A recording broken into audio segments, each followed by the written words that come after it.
So I would like to welcome you all to this international webinar organized by the Department of Political Science in collaboration with IQAC of Bidhan College, Rishra. The topic of today's program is interpreting India's foreign relations with China and Pakistan.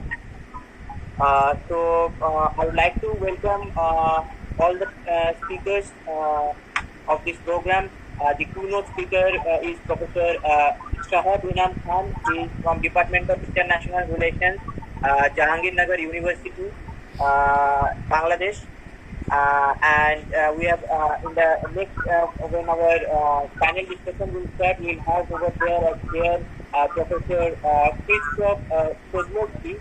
He is the Vice Rector for Teaching and Student Affairs and Head of the Institute of International Studies, Warsaw School of Economics, Poland. I've got two distinguished speakers with us today. Dr. Gita Kulkar, she is the Assistant Professor of Center for Chinese and Southeast Asian Studies, School of Language, Literature and Culture Studies, Jawaharlal Nehru University, New Delhi. And I've also got with us Dr. Ashish Shukla. He is the Research Fellow of Indian Council of World Affairs, New Delhi. So I would like to welcome our speakers also and all the participants to this program. And next, I will request our Vice Principal Sir, Dr. Ramesh Kaur, to deliver the welcome address of today's program. Sir, it's over to you now. And before that, I will kindly request all the participants to mute themselves, and please do not click on the present now button that is on the right hand side of your screen. So please mute, all the participants are requested to mute themselves, and please do not press on the present now button. Thank you. Sir, you can continue.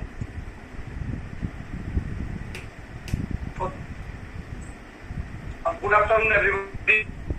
Respected President of the governing body, respected research person, honorable dignitaries, dear colleague, research scholar,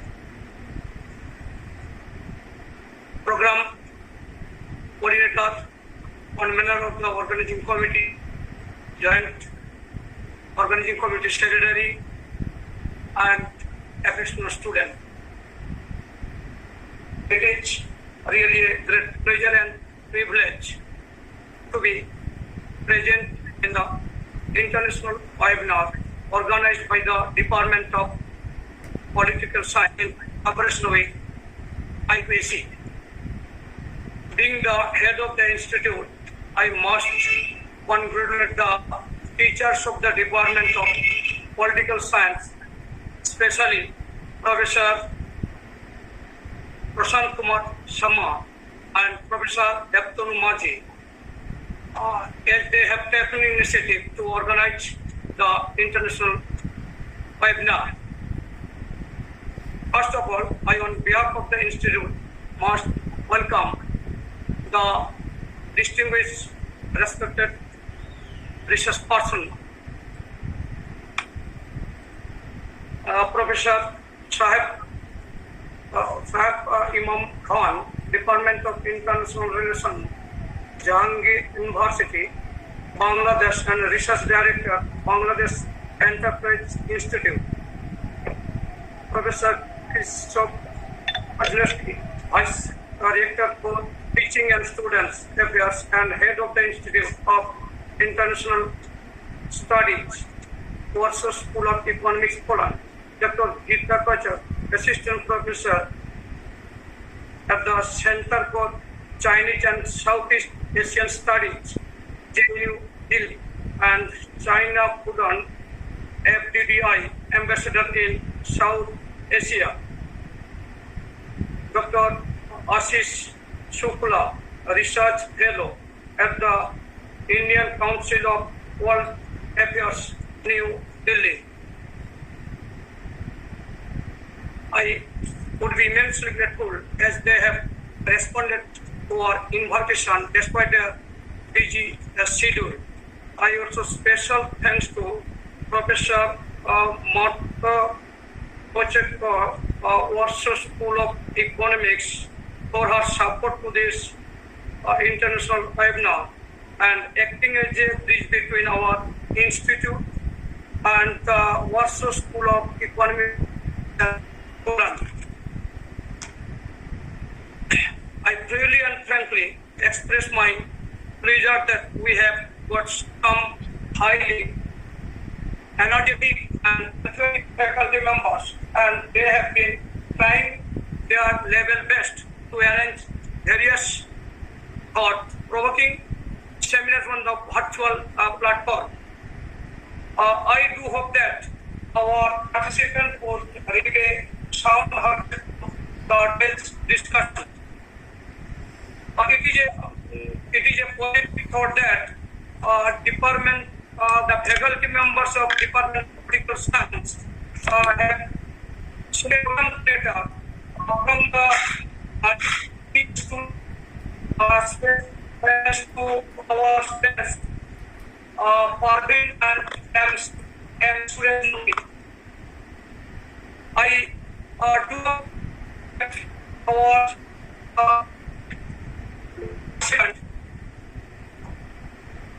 would further illumine the minds of our teachers and our taught. I firmly believe that the today's discussion will be interesting and intriguing. I wish everyone success now. Once and thanks for.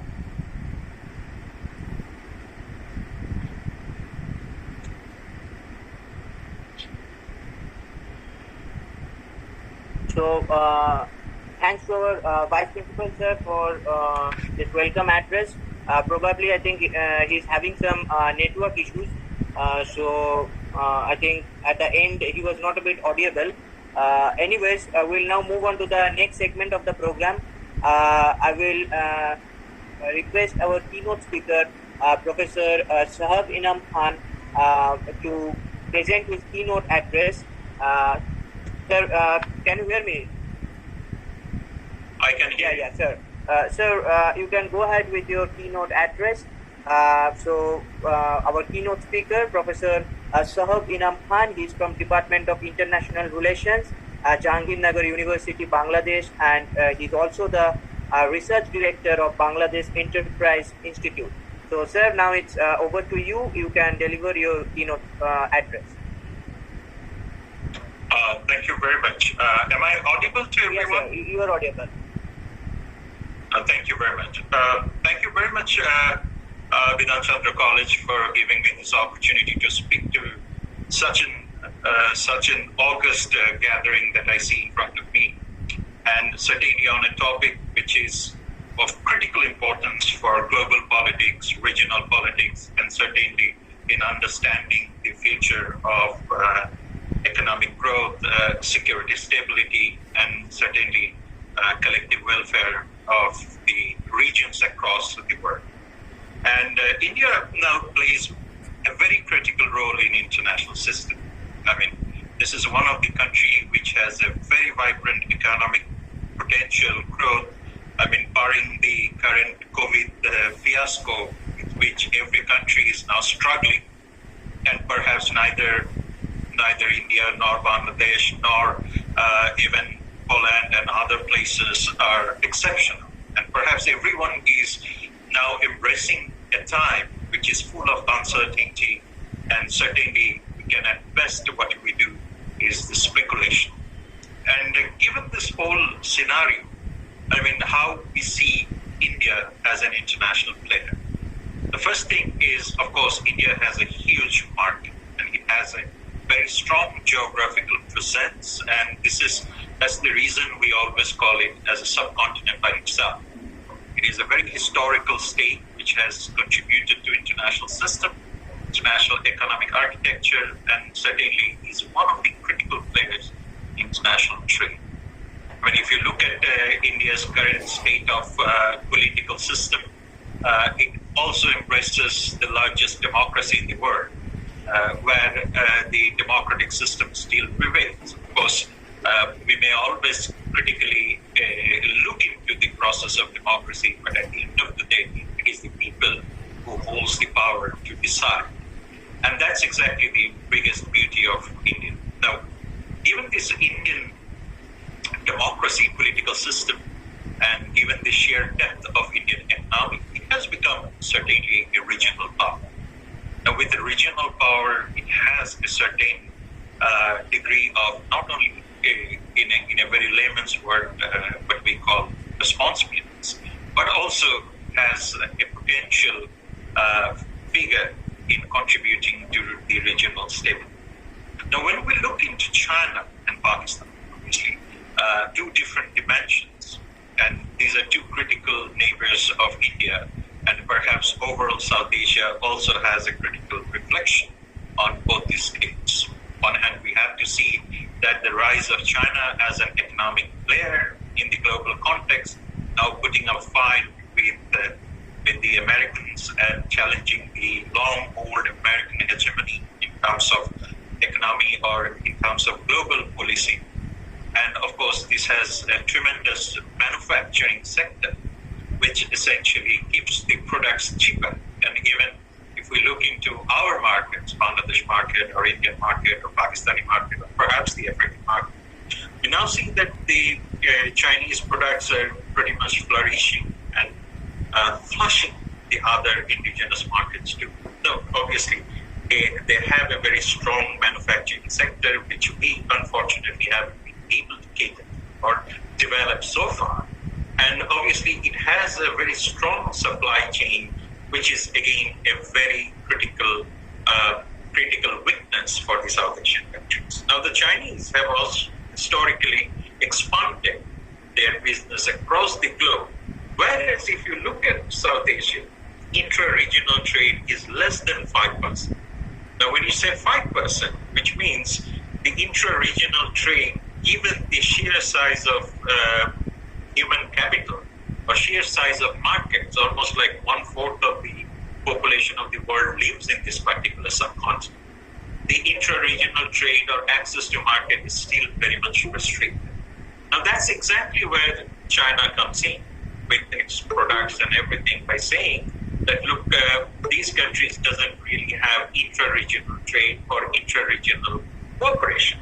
Now, if you compare South Asia with ASEAN, where you see that more than 25% of their trade is intra-regional, which means the Malaysians have no problem in having market access to Singapore. Singapore doesn't have any problem with Vietnam. Or even if you look at the historical legacies between Malaysia or Thailand and Myanmar, still the intra-regional trade is very high, which unfortunately South Asia has never shown. On the other hand, even if you look at the European Union, we now have a very strong European Union mechanism, supranational entity, which has proved to be a very effective economic union transformed into a supranational union, where you have the visa regime, simplified visa regime, you have the market regime, labor market regime, so everything is pretty much there. So with all these particular dimensions, South Asia still remains very much lopsided. Now, that's exactly where we need to see that how the global actors will play in when you actually have intra-regional trade flourish. On the other hand, if you look at the very important dimension of the Indo-Pacific and BRI, and obviously Pakistan now has become one of the key factors in Chinese Belt Road Initiative, leading to the development of China-Pakistan economic corridor. For obvious reason, the Gwadar port remains as a very critical factor for the Chinese economy. Because if you look at the Chinese supply of oil coming from the North Stream or the Southern Stream from the Middle East, from the Mediterranean, and of course Persian Gulf, if they have the access to Gwadar and using the China-Pakistan economic corridor, then the reliance on the Strait of Malacca essentially reduces. And that's exactly their thinking to develop. That particular intention, Pakistan has become one of the critical factors for them in terms of strategy as well as economic relations. Now, Pakistan's historic relationship with India has always been tilted. I mean, I would rather use the term tilted rather than by saying the hostility, is a multi-dimensional. And this is a historic, and perhaps the nuclearization of both the countries have further put a very strong impact on the perception of political perception or social perception against each other. As a result, now Pakistan, the moment it has become annexed within the Chinese orbit of economy, has certainly become another key element in Chinese foreign policy.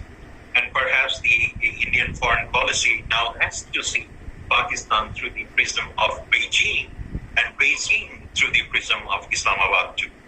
So henceforth, the new dimension in Indian foreign policy now asserts that you cannot really plug out Islamabad when you talk about Beijing, or if you talk about Beijing from Islamabad. And perhaps the very notion of Ladakh crisis that we are now seeing is perhaps one of the instruments where we now see that the economic as well as the security vulnerabilities unfolding, where not only that Beijing is the only player, but also its allies are another level of play. Now, if you look at a little bit further on the Myanmar ground, or look into the ASEAN ground, and in future there is likelihood that there will be China-Myanmar economic corridor. And when you have the China-Myanmar economic corridor, essentially we're also talking about the further encroachment, or perhaps further muscle flexing of Beijing coming in the other side of the geography. So hence, even if you take the Rakhine, where Bangladesh is a major debacle beneficiary, even if you look at the Rohingya refugee issues, and having 1.1 million people sitting in Bangladesh essentially leads Bangladesh to see Myanmar-Beijing tie as much more important than the Beijing-Delhi equation, or Delhi United States equation, because Bangladesh has to resolve that 1.1 million population crisis, which is essentially an ASEAN crisis that Bangladesh has embarked on. So as a result, then again, China comes in as a handy reference, which essentially looks Bangladesh through not the prism of market economy, but also through the prism of Myanmar. So now this is a major challenge for India, how to balance between its last standing friend in the region, providing securities to Northeast India, providing security in terms of economy to the Indians. Essentially, we stand. Now we have a comprehensive strategic partnership. Myanmar is also a strategic partner of India. Now the question remains is that when you have the vulnerability between India and Myanmar, India remains within a very awkward silence. Even if you look at the UN resolutions where India remain abstain, and that's exactly where the Chinese come in with a greater understanding and support by saying, of course, we are here and we can look into the problem. And that's exactly where a little bit of weakness comes in, despite Bangladesh being the most trusted friend of India since the current regime came into power. Now, even if you look at the Indo-Pacific, I mean, the Chinese have this particular project called BRI, Belt Road Initiative, and through which they have coined the Regional Comprehensive Economic Partnership, where ASEAN is a part, and India has recently plugged out itself from the RCEP agreements. But with the saying that, I mean, Indian 2.7 trillion economy would have perhaps be a very strong component for the development of the RCEP countries. And that's probably in future we will look into, and perhaps in future we will be seeing that there will be some sort of understanding between the Indian authority and RCEP countries. Now, Indo-Pacific is another very critical factor, which is a flagship understanding of the American or Washington-based consensus. And another issue came up, Quad, under which you have now Australia, Japan, United States, and India. And perhaps we are now seeing that Quad remains as a very critical factor in the Indian foreign policy. But interestingly, Australia wants to conclude their agreement with RCEP by the end of this year. And henceforth, this will also put a dent on the Quad that is essentially being floated as one of the flagship programs for the Americans. Now, the Indian-US relationship remains as a very critical factor for China. And how so? The first thing is that India is now having a nuclear agreement with the United States, which is certainly its strategic autonomy, and it is certainly the national interest of India. But on the other hand, the Beijing may not interpret it as only a national security factor, but thinking that allowing United States to come into the neighborhood. And obviously, we have now seen the logistics agreement between the United States and India has also questioned in Beijing, also questions that what is the motive of that particular factor. Now, that actually creates some sort of uneasiness in Beijing by saying that look, this actually gives the U.S. military forces eventually to come and land and India remains as the conduit for that. Hence, the South Asian South Asian landmass has become a geopolitical pivot for both United States and China, where India plays the most critical role.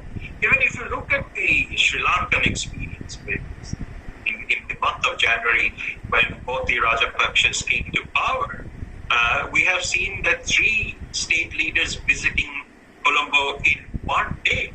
And very interestingly, we have seen Sergei Lavrov visiting Colombo. We have seen the U.S. State Department rep visiting Colombo, and at the same time, the Beijing sent the Foreign Minister Wang Yi to visit Colombo. So that also shows that there is a renewed interest of the global forces, including Russia and Beijing and Washington, to come and see the Indian Ocean, not only as an Indian Ocean, but perhaps a strategic platform where the Indo-Pacific equations are unfolding. And we must not forget that the critical factors happening in the Middle East has a very critical importance. Even the recent changes in Hagia Sophia Mosque, going towards making it a mosque instead of a museum, also gives one understanding that maybe Turkey is no longer very much interested in seeing itself through the prism of Europe or European Union and perhaps NATO. And then henceforth, their whole paradigm of secularism, Western vision of secularism is changed. Now that has been a factor for Erdogan to create new dimensions in the Saharan and Middle Eastern and Central Asian political ecosystem.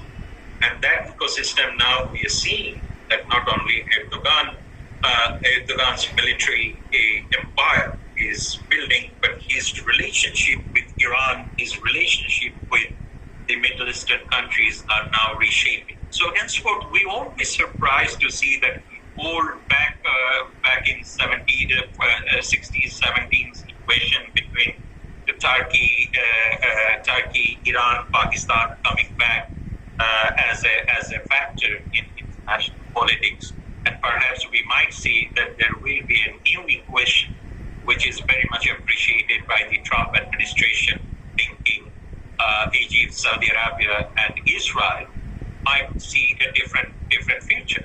So even if you look at the Yemen crisis, even if you look at the Syrian crisis, where India has a greater stake, which has largely been underreported. Obviously, the sources of oil, sources of natural resources, even any stability in the Middle East will also put a hitch on the huge remittance that the South Asian countries rely upon.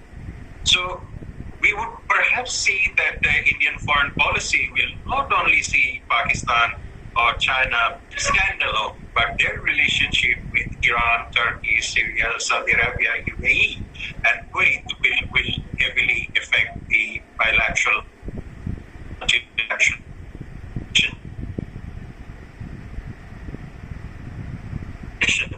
or the legal changes that they want to send majority of the foreigners. I mean, 30% they will keep and 70% they want them to return home, will have a big implication on the Indian economy.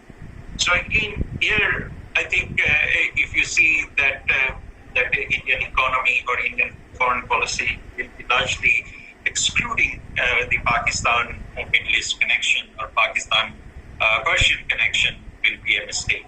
Now, even if you look at the recent BRI expansion all the way up to Africa, where now China has a military base, its first military base in Djibouti, and they're experimenting with Zimbabwean politics, and they're reaching out to the African countries to set up new markets, is perhaps somewhere the African and Chinese relationship unfold.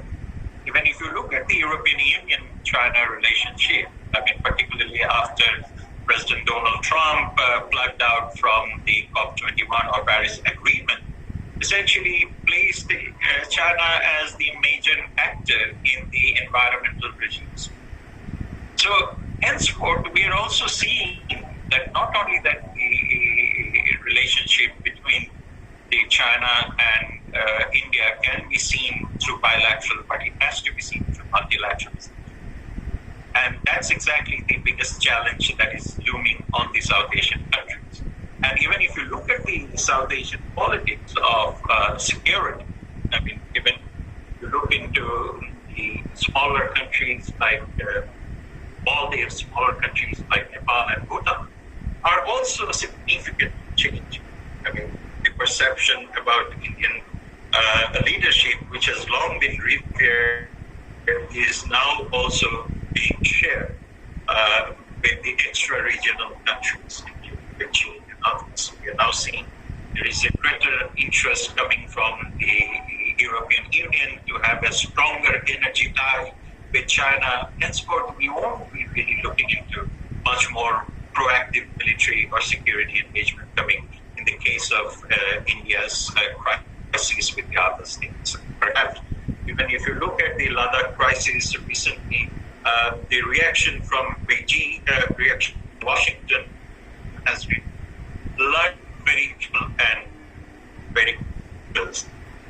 It's very characteristic of President Trump, quite proactively in a very stronger words regarding his views about security and bilateral relationship.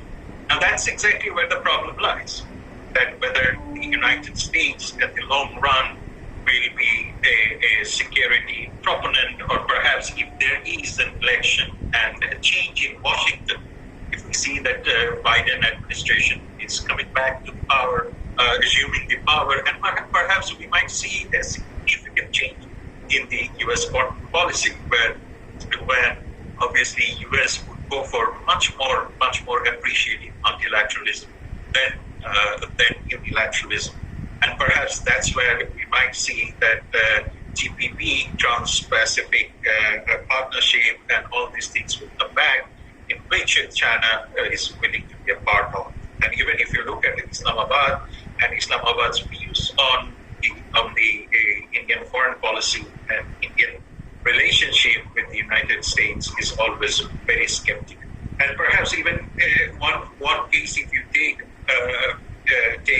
is the Nepal's recent revamping of its geography, is perhaps another issue where we have seen not only Beijing is a part of supporter, but also Pakistan remains as a part of supporter of that.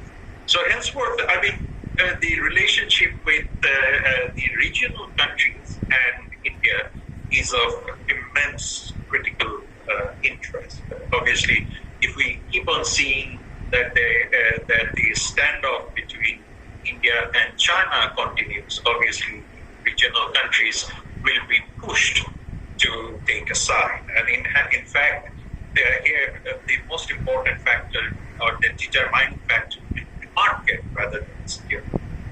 If you look at Bangladesh, 170 million people economy. If you look at Pakistan, if you look at Nepal, if you look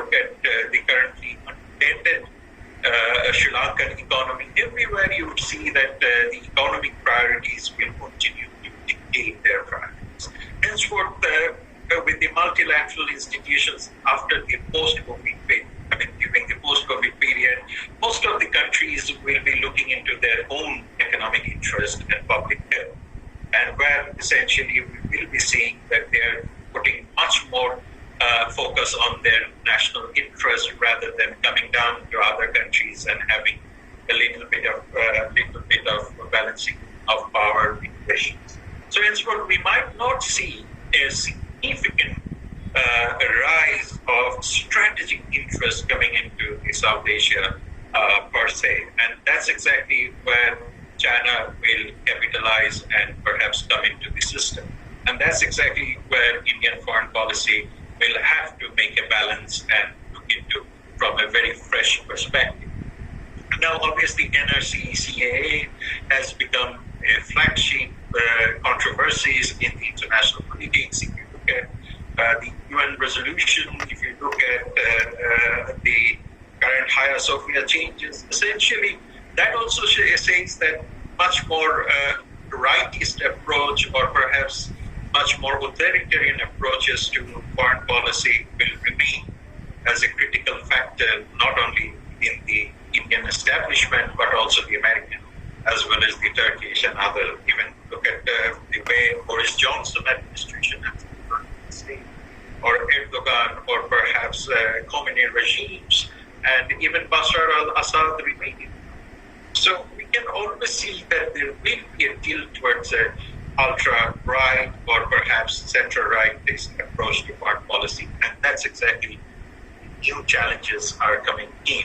And obviously we are now seeing the media warfare coming in all the time, where you're now, even today, we do not know how to deal with the pandemic, because every other day we are coming up with new solutions, new problems, and that's exactly the whole world focus will be.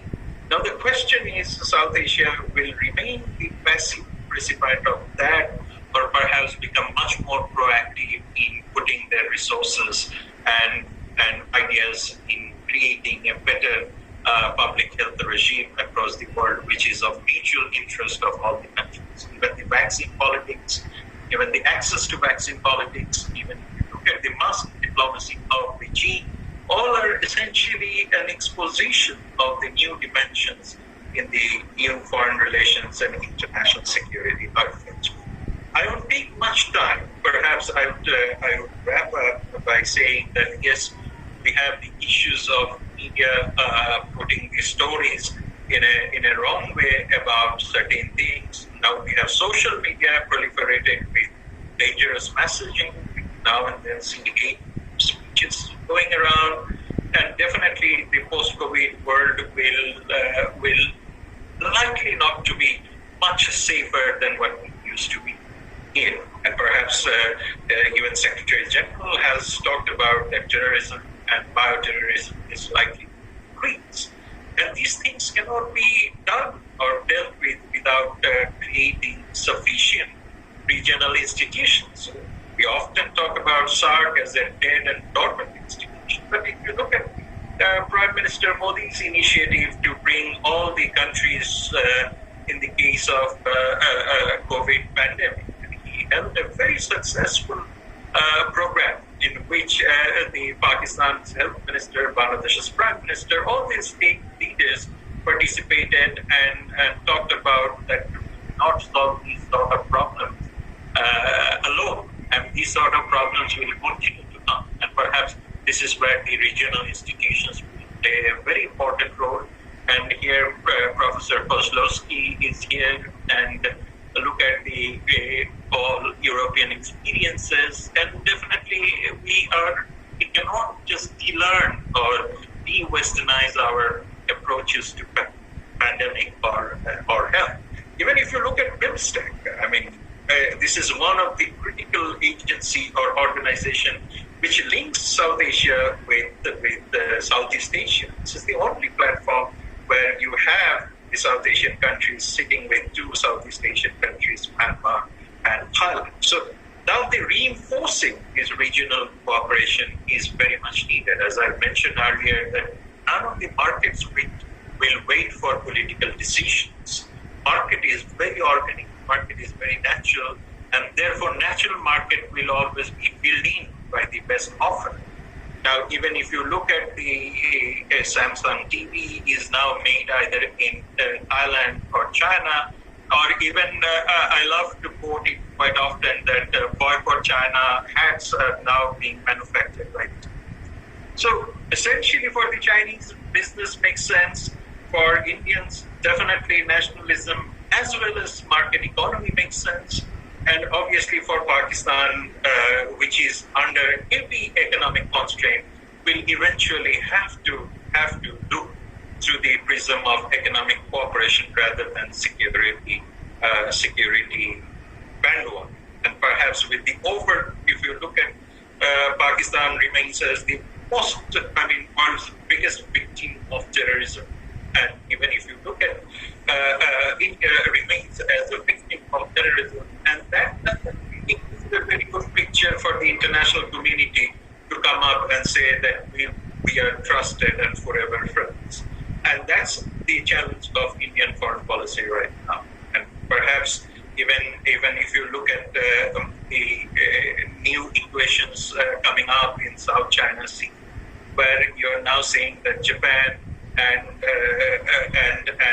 Korea are actually going for some sort of agreement with the Chinese rather than going for conflict. Obviously, post-COVID economic recession will force them to do so. Now, the question is whether Pakistan or India will understand that particular path or not. Even Mr. Modi has a choice whether he wants to follow the Nehruvian policy of 1962 and embark on a conflict with China, or perhaps he is the single most powerful person in India where essentially the opposition is against. So the choice lies within very much Delhi how to respond to these particular equations, because India is a very vibrant economy and very vibrant political structure. Even its history gives you a number of milestones where we have something to learn. And perhaps my concluding remark would be that whether this standoff lead to a South Asian Cold War, where China will be the essential part, will help us in the long run or not. And perhaps this is where the South Asia should come together and create a very strong, robust regional cooperation, and see see Pakistan, China as a part of the global security agenda and economy. And perhaps for Mr. Modi, the biggest challenge right now is to go and ensure 1.3 billion people to have food. And for Prime Minister Sheikh Hasina, it is the same thing, 170 people has to be fed after the COVID is over. So therefore, it is time for a clear understanding whether the China-India $90 billion trade, in which unfortunately the winning side still remains China with $50 billion trade surplus, and in that trade deficit in the case of India. So these are the things that is a hardcore reality that we will have to embrace over the period of time. And I believe that India is in a very right course of path where it will review its foreign policy, and definitely it will always remain a very critical factor in providing regional security and economic development. And perhaps this is a positive note that India cannot afford to lose its neighbors, and neighbors cannot afford to lose India, and therefore in future, whatever it takes, whether the rhetorics and narratives are pretty much against each other, but eventually market. Thank you very much. So thank you, Professor Sohab Inam Khan, for your wonderful presentation and for providing us this wonderful keynote. Now we'll come back to you in the question answer round once again. If the participants have any questions, they will ask you definitely. Now we will move to the next section, that is the panel discussion section, which will be chaired by Professor Krzysztof Kozlowski, and the two distinguished speakers in this panel discussion with us. We can invite Dr. Geeta Kochar to deliver her speech so that later on we can hear from Professor Christoph. So, Geeta ma'am, please can you unmute yourself? Yeah, I have muted. Yeah. So you can deliver your speech. So after that, we'll get back to Professor Kozlowski. Okay, fine enough. Yeah. Can you hear me? Yes, you're audible. Okay, thank you. Okay. First of all, let me thank Department of Political Science, Bidhan Chandra College for organizing this international webinar, and special thanks to Dr. Sudipta Roy and Prashant Kumar Sharma for giving me this opportunity. In fact, Shahbab Khan has already laid the broader geopolitical thing, and as I understand, it's more of the grad students who are going to listen to it.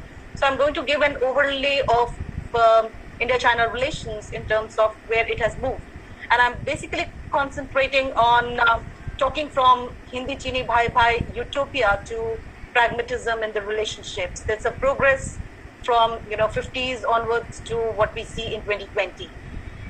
In terms of the basic progress of India-China relations, probably most of us know about it, but I'm just repeating that India was the first non-socialist country to have established diplomatic relations with China. And after signing the Panchsheel Agreement in 1954, both India and China were basking in the love story of Hindi Chini Bhai Bhai, that is the brotherly relations with a collated effort to oppose imperialism and colonialism. So just after the independence of India and what we call the liberation of PRC, the People's Republic of China, there was this opposition towards imperialism and colonialism. And the assumption was that the newly independent states would be able to form a principled position for bilateral relations that will avoid conflict and possibility of war.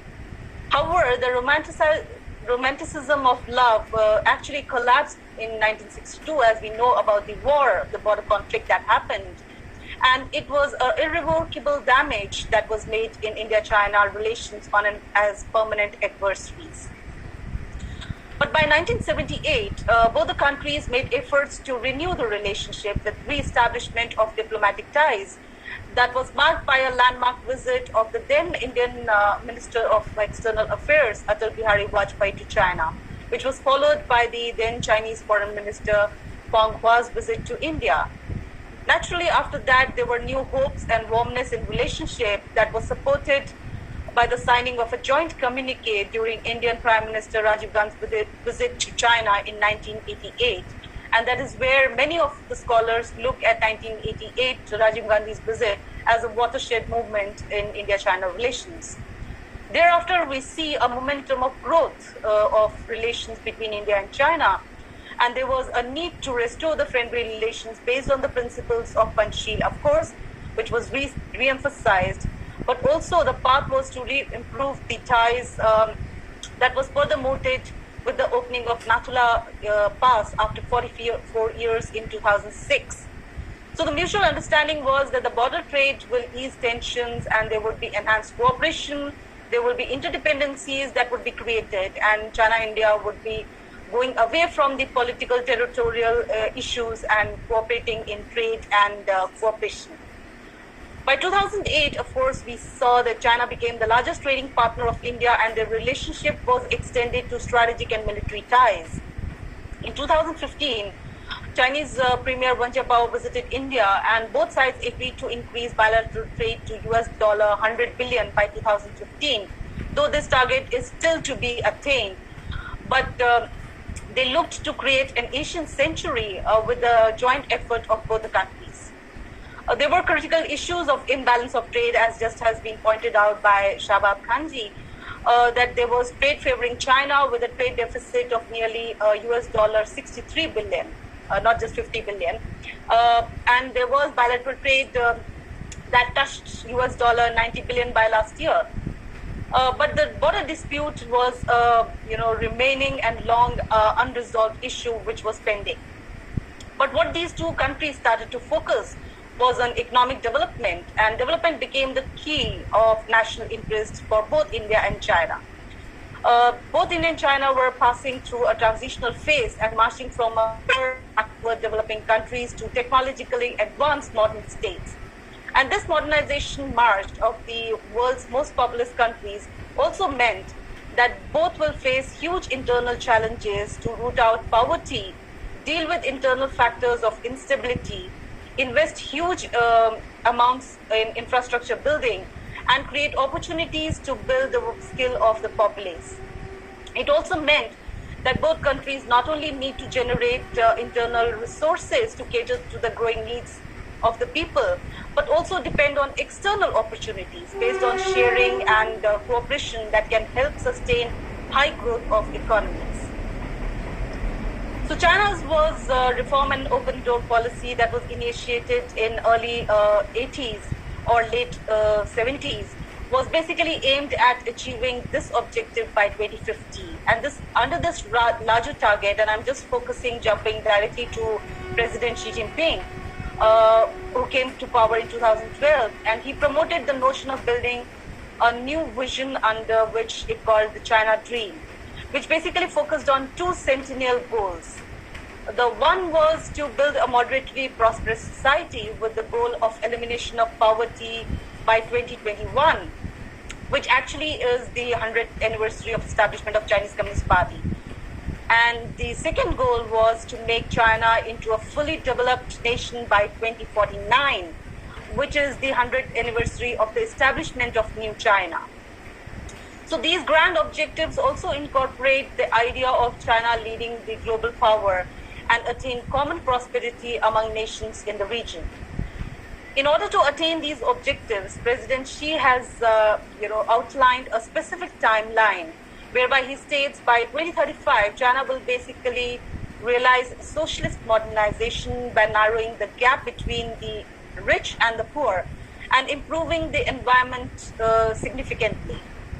And in the second stage, from 2035 to 2050, China will become a leading global power and attain common prosperity. So in that sense, China had a clear vision from 80s to 2050, of course started by Deng Xiaoping in 80s, but now is promoted by President Xi Jinping. In terms of India, of course, we had the lack of this long-term vision, but there was a slow progress that was happening.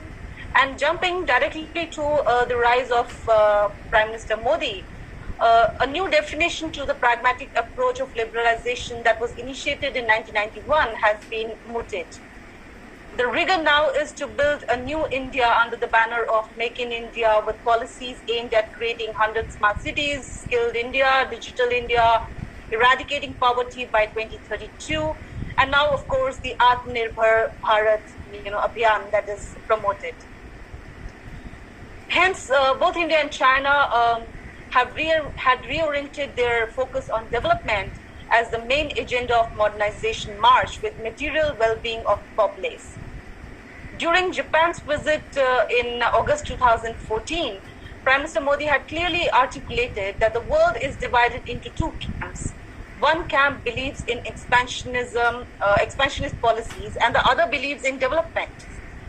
So the call was reciprocated by China, and this notion of expansionist policies and the development world is reiterated now, and we can see this kind of expansionism versus development kind of narrative being floated again. But China actually reciprocated in 2014 during Xi's visit to India in September 2014, and he promised to invest $20 billion over the next 5 years in India. So the relationship at that point, if we see, was between India and China actually broke the narratives of all the theories that reflected confrontation or cooperation. So these choices were not the one, but they moved into a new proposition, breaking the set boundaries of bilateral paradigms. So the older rules of the game of power politics in the region were rewritten by Modi-Xi pragmatism, advocating mutual benefit for the people of both India and China. This was also reflective in the approach of creating new identities and status in the global order, whereby both countries were moving to break the cooperative models or condensed blocks of India against China or China containing India narrative. The joint promotion of multilateral engagements was was key to this kind of partnership, whereby we were promoting Asian Infrastructure Development Bank, New Development Bank, where India was joining the Shanghai Cooperation Organization, we were mooting the BRICS Summit, and of course there was a negation of protectionism promoted by the Americans, while both the countries were advocating globalization, which was reflective of the transformation to pragmatism. So India and China were establishing an exceptional bilateral relationship, sharing the common spaces and bringing peaceful change based on the respective social realities. However, we see that during 2017, the relationship saw the worst escalation during the Doklam incident. Yet, what I would say that the irritants had been kept on an unending discord that needed to be managed rather than set aside. So there was most pragmatic approach of both the leaders who wished to share the spaces of mutual growth to a multidimensional engagement without overlooking the interest of respective states. The reiteration of Modi-Xi Wuhan summit in April 2018 stressed the need to not let the differences become disputes, and this was re-emphasized during the Chennai summit in 2019. But what happens in 2020? And this is very crucial for us today between India and China relations. As we move into the 21st century, we see that power in the global context is divided into three levels, where I see the big powers, there are middle powers, and there are small powers. And of course, there are 5 categories of these powers, which we term it into superpower, major power, middle power, medium-sized or ordinary powers, and small and weak powers. US, of course, is the sole superpower we all know, but there were 10 major powers, including China and India, apart from 35 medium-sized powers and some 132 small powers. So China is already placed in the world's major power position and is regarded as the number 2 in the economic terms, and have the potential to surpass the US as a superpower or be a parallel power. So there are 3 main aspects where China, I'm placing China's things, and I'm flagging these 3 into separate categories of it. The first category is what just Shahbab Khanji talked about, is the Belt and Road Initiative. In the white paper on peaceful development published in 2011, China put forth the concept of community of common destiny to evoke the sense of China becoming a non-hegemonic power, having shared prosperity as a vision. And the assertion of this was further consolidated in its strategy of Belt and Road promoted in 2013, what we call it as BRI, or at times we call it as the revival of the old Silk Route. And I'm not going to go into the details of what this BRI is, because there's a lot to be talked about and there's a time constraint that we have to finish, but I'm going to go into the second factor that China is putting in terms of the geopolitics, and that is the factor of humiliation. In Chinese perception and documentation of historical records, each of the transfer of control is defined as humiliation by external and imperialist powers. And this humiliation has formed the basis of China's guiding principles of foreign relations in the post-liberation era. And hence, it has been recently emphasizing on the notions of 100 years of humiliation.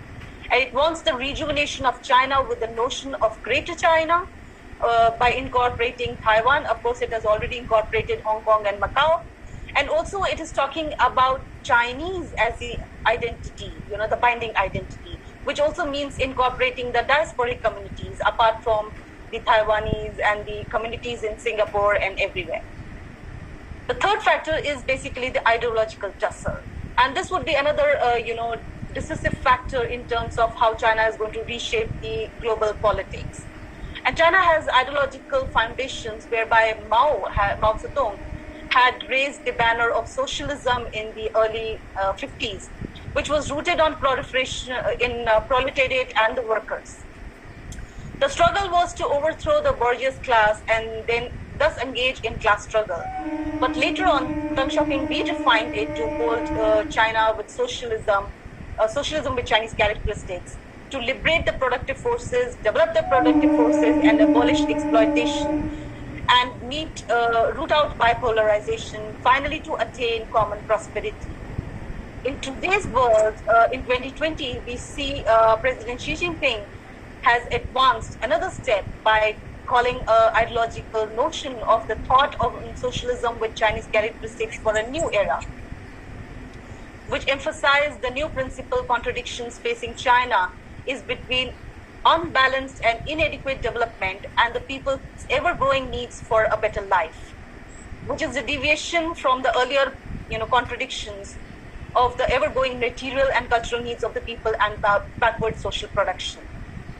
In terms of India, on the other hand, also there are targets to get rid of extreme poverty by 2030. But there are, again, three major objectives which I would have flagged into. One, boosting connectivities, just like the BRI.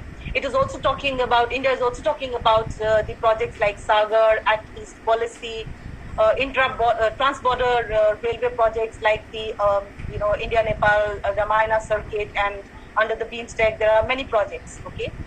The second point, of course, is the non-alignment policy. India has always had the non-alignment policy, and we are talking about the non-alignment too. But there are forces pulling India into Indo-Pacific Quad, for aligning with the US or, joining the communist camp. But India has been against the imperialist forces and anti-colonialism, and it advocates globalization and multipolarity with inclusiveness. The third factor, again, the ideological factor like the Chinese is in India, is the Hindu nationalism, which is one of the binding forces, because India has many divisions and layers of internal contradictions that creates divisions. So the fundamental idea of unifying India is the invoking of Hindu nationalism with sentiments of Akhand Bharat. Hence, on an overall, India and China are marching towards creating strong nations with nationalist favor, whereby India is calling about Akhand Bharat, that is the united India, and China's vision is of rejuvenating Chinese. We need to keep these two very strong nationalist discourses in mind when we are talking about how the world is going to reshape, or what is the world vision of these two big powers in the region. The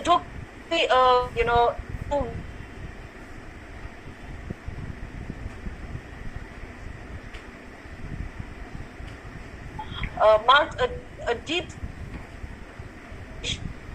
the found on diplomatic overtures. So the diplomatic overtures that was visible in Wuhan or the Chennai summit have been really shaken by the current incident that happened, especially with the casualties that have happened. So in one sense, the joint agreements on the border of 1993, 1996, 2013, all have been really being called in for a reassessment, as the two sides have critical issues that need to be resolved on the border.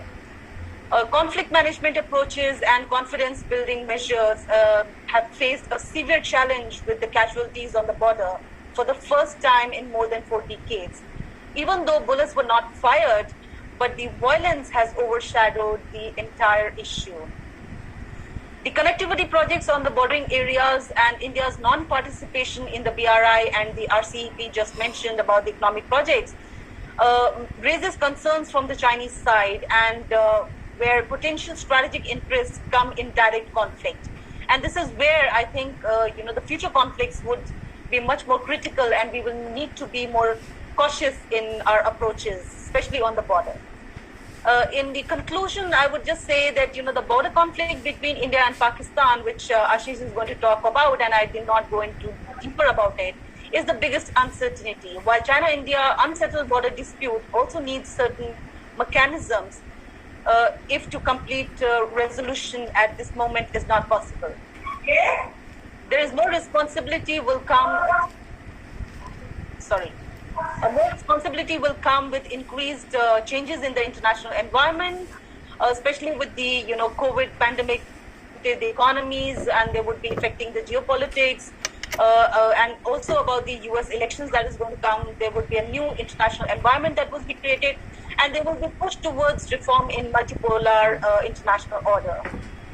Greater misinterpretations doubts and vigilance against each other arise due to relations with the West.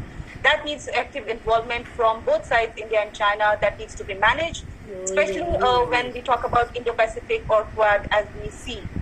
And there are, of course, the social forces that lack deeper mutual understanding, which are the spoilers in engagement between India and China, both the print media and the social media. And I would stop here and would be open to the questions. Thank you very much. Professor Kozlowski has joined us, right? Professor Kozlowski, can you hear me? Dear colleagues, unfortunately we tried a couple of times and it seems that the connection at the university works perfectly, but still there was some issue that the professor was not able to be back. So unfortunately he cannot reconnect, so you have to continue without his involvement. I'm very sorry. We did our best, but this is the reality we live in. I mean, with the IT, IT issues. So. Yeah, it's so okay. Okay with that. So now we'll request Dr. Ashish Shukla. He's the research fellow of Indian Council of World Affairs, New Delhi, to deliver his speech. So, Dr. Shukla, can you hear me? Hello. I can hear you. Yeah. So you can now you can deliver your speech. Thank you. First of all, I would like to thank Bidhan Chandra College team, especially my friend Prashant for inviting me to share my thoughts and ideas with such an august yet a virtual gathering. Webinars have certain advantages. The first and foremost is that you can join your comfort zone. I'm sorry to interrupt you. Your audio is breaking a bit, so it would be better if you can put off your video, okay? And if, then if you can speak, I think then the audio will be clear to us. Okay, that is possible. Yeah. Is it okay now? Can you hear me properly? Yes. It's okay. Okay. So first of all, I think the fan was also running, so we have to just stop the fan. Maybe it works. Is it okay now? So it is okay. You are audible. Okay, fine. Thank you. So first of all, I would like to thank Bidhan Chandra College, especially my friend Prashant for inviting me to share my thoughts and ideas with such an august gathering. Webinars have certain advantages. The first and foremost is that you can join from your comfort zone. Yeah. Is there any disturbance? Can you hear me? Yeah, we can hear you. We can hear you. You can continue. Okay, thank you. So I was telling that it also gives you an opportunity to get an audience which otherwise won't get. For example, I posted about the webinar at my social media platforms and received tremendous response. My couch here retired civil servant based in Lucknow was quite keen to join the event, and same was the case with some friends outside India, like Ambassador Chandra Sahib has joined from Pakistan. He was very keen to be part of the event. So now coming back to the subject, India's relations with Pakistan. I would be, it would be good to give you a brief historical background before I discuss the issue. So it has been more than 70 years since the British left Indian subcontinent, and until 1947. The two countries were part and parcel of the same old and one of the oldest and greatest civilizations of the world. And they both shared a common socio-cultural heritage that many even today refer as Ganga Jamuna Sea. But the partition of religious lines and innumerable loss of life due to large-scale violence resulted in the temporary disruption of historical and cultural linkages, which over the years divide the people of India and Pakistan of a common destiny. Since then, as you all know, a lot of water has been gone down Ganges and Ganges. What is the nature of this India-Pakistan relations? If I have to ponder upon that, actually, the India-Pakistan relations have historically been marked by mistrust, broken promises, unresolved issues, and unending conflicts. A number of divisive factors shaped and influenced the nature of this particular relationship. Due to all these reasons, the two countries find themselves locked in a complex situation that can best be described using zero-sum two-person scheme in which two players engage each other for exactly opposite objectives. The zero-sum game works in a way where intended gain for one side is often viewed as an equivalent loss to the other. The two countries over the last 7 games have witnessed numerous breakdowns and very few breakthroughs. After the tragic partition, they met each other in 3 full-scale wars and 1 half-war in Kargil. And you knowing the countless other skirmishes at the line of control and international border still continues. Both the countries regularly accuse each other of supporting non-state actors to foment trouble inside their respective territories. New Delhi and Islamabad officially deny meddling each other's affairs, and at least in principle agree to coexist peacefully and resolve all the outstanding issues through dialogue and negotiation. One question which often is asked, does they have a Pakistan policy? It is an established fact that Pakistan maintains proxy forces and uses them as strategic assets to defeat India with 1,000 cuts. Given the de facto nuclear power status, safe haven and recruitment base for various India and other noted international terror outfits, Pakistan is not an easy country to deal with. Even the United States, despite pumping a huge amount of money into Pakistan's coffer, got a bloody nose in Afghanistan. What does that mean for India? It means that India needs a coherent and consistent policy to deal with our otherwise a difficult neighbor. Now, the most important question is if India has such a policy. A close look into the last 7 decades suggests that right from the very beginning, India lacked a coherent and consistent Pakistan policy. Even after both 6.5 decades or 7 decades, whatever you want to say, India suffers from policy paralysis and relies on ad hoc policies to deal with Pakistan. The most surprising aspect of Indian approach towards Pakistan is that Indian policymakers do not regret for not having a well-defined and well-structured Pakistan policy. Some even believe that not having clear-cut policy is also a policy and a pragmatic one. I don't know whether they are right or not. Perceptions between the two countries matter, especially among the people. The scholars, practitioners, and members of strategic community have attempted to explain and interpret the dynamics of this difficult relationship from time to time. However, mostly these works focus on analyzing a series of events and historical developments to make sense of this particular relationship. As far as India-Pakistan relations are concerned, there has been no serious attempt to study prevailing situations in both sides of the border.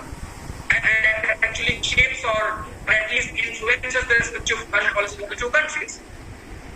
If you go to the UNESCO Constitution, you would find that it declares that since wars begin in the minds of men, it is the minds of men that the defenses of peace must be reconstructed. In fact, shared beliefs, ideas of any society are the most important factor in making or unmaking of perceptions. Therefore, in order to understand the behavior of a society, one needs to very carefully study the prevailing perceptions as well as factors that influence and shape it in one or the other way. Now, coming particularly to the strategic thinking, how do we think about Pakistan? Historically, if we see, strategic thinking in India has primarily been influenced and informed by the worldview of Jawaharlal Nehru. More or less, this particular view dominated the foreign policy making in India at least till the end of Cold War. However, as Professor Kranti Vajpayee suggests, it has been informed since then, and 3 different streams of thinking, notably Nehruvian, neoliberal, and realist, are vying for dominance. Although Professor Vajpayee terms these as schools, yet he graciously accepts it to be a case of overstatement. Instead of calling schools, one should refer these as distinctive prisms or lenses. It is through these prisms and lenses one can see through and analyze the nature of India-Pakistan relations and the respective foreign policy behavior. It would be pertinent to note at the outset itself that there is no watertight distinction between these prisms. At times one could find an overlap among them. So the first prism I am going to talk about regarding Indian strategic thinking is the Nehruvian prism. For Nehruvians, Pakistan is an artificial creation that came into being on the basis of erroneous and highly communal two-nation theory. It could puts a question mark over the identity of Pakistan as a state and its ideology. However, considers India's failure in dealing with a most complex neighbor. For Nehruvians, the root cause or source of this particular enmity or hostility is the lack of trust and misunderstanding between the two countries. The Nehruvian remedy for India, therefore, is remain patient as well as vigilant and rely on long-term diplomacy while dealing with a country like Pakistan. Although one cannot guarantee an outright friendship between the two, yet a workable and somewhat peaceful relationship is quite possible, provided the two countries continuously hit each other at multiple levels. Those who have faith in this particular thought process favor bilateralism over great powers involvement or third-party mediation. In these circumstances, the Nehruvian pattern seems to have lost its charm as no one from the official circle refers to such thinking. However, a careful analysis makes it clear that approach has not been abandoned completely. The second reason is the neoliberalism. The neoliberals agree with Nehruvians over maintaining broad-based relationship with Pakistan, especially with the people of Pakistan. And unlike Nehruvians, they give top priority to economic engagement and somewhat downplay military measures when it comes to dealing with a state like Pakistan. The neoliberal argument revolves around the idea that India's socio-cultural diversity and its continuously growing economy certainly adds some social impact, at least on a section of Pakistani society that is exposed to outside world in general and India in particular. In line with commonly held belief that economic cooperation creates certain favorable conditions for cooperation in other fields, neoliberals argue in favor of creating a constituency within Pakistan that has a stake in peaceful and friendly relations with India. They are of the opinion that in reality, if practiced appropriately, the economic logic in the end will trump political sensitivities. Thus, the neoliberal perception for New Delhi is to cooperate with Islamabad and bring them to the negotiation table. Now, coming to the third prism, which I call hyper-realist prism. So, hyper-realists are the most aggressive as well as the most pessimistic lot who believe that interstate conflicts cannot be resolved through peaceful means. Shelani suggests that these conflicts can only be managed by threat and use of violence, which requires states to accumulate military power and be prepared to use force for achieving peace with your adversary. So you can have peace only with the use of force. That is the idea. Hyper-realists consider Pakistan not only a dangerous state, but essentially a threatening phenomenon for Indian state and its interests. Unlike Nehruvians and neoliberals, they rule out cooperation with Pakistan in field and are extremely critical to outside powers offering economic and military aid to Pakistan. The core idea of hyper-realist thinking is that Pakistan does not understand any other language but rude military force. Thus, from this perspective, India should focus on maximizing its hard power capacities to the extent that it can dictate terms to Pakistan. Instead of being reactive to Pakistani provocations, Brahmacharani suggests India should take the fight to Pakistan. In a nutshell, what hyper-realists argue is they argue in favor of choking Pakistan on all fronts, including military, political, and economic. There is a section within hyper-realism which routinely advocates exploiting ethnic, linguistic, and security departments to arm, train, and funding separatist forces in Pakistan and push for its final breakup into Punjab, Sindh, Balochistan, and Baluchistan. The idea is that a defeated and broken Pakistan would be in a position to create problems for India. In recent past, if I have to counter, the hyper-realists have gained an upper hand in influencing India's foreign policy, especially India's Pakistan policy. And Nehruvians as well as neoliberals were pushed into a tight corner. India's different position on bilateral relations with Pakistan and its aggressive pushing on terrorism is directly linked to the increasing hyper-realist influence. Phrases like talks and charity cannot go together and blood and water cannot flow together have come into prominence. India now publicly owns cross-border and cross LOC rates. And not only it owns, it defends its decision to go inside Pakistan to punish the perpetrators of terrorism. The September 2016 strategic Balapur are case in point. Now, this was the Indian thinking, Indian strategic thinking. Now, coming towards how Pakistanis think about India. What is Pakistan's strategic thinking? Unlike Nehru, Jinnah's ideas and vision could not become the focal point of Pakistan's foreign policy discourse. Its successors, though refer him as great leader and often vow to create Jinnah's Pakistan. However, in reality, none of the ruling elites made an honest attempt to realize his dreams on the ground. Pakistani society and the state that exists today do not qualify with term as Jinnah's Pakistan.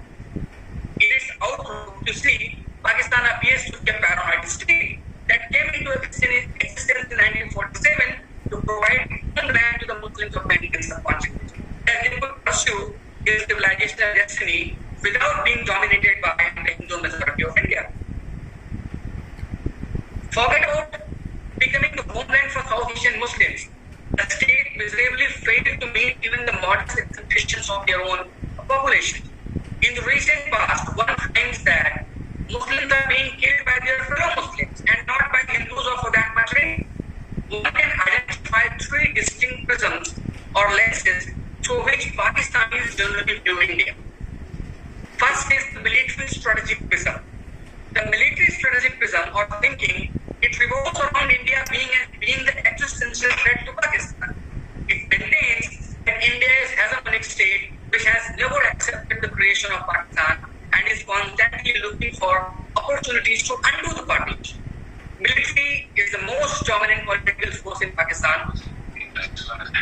And according to Sujan Nawaz, a group of some 24 commanders and principal staff officers at GHQ effectively control the political destiny of Pakistan. In general, it is opposed to normalization and has not so secret desire of bleeding India with thousand cuts.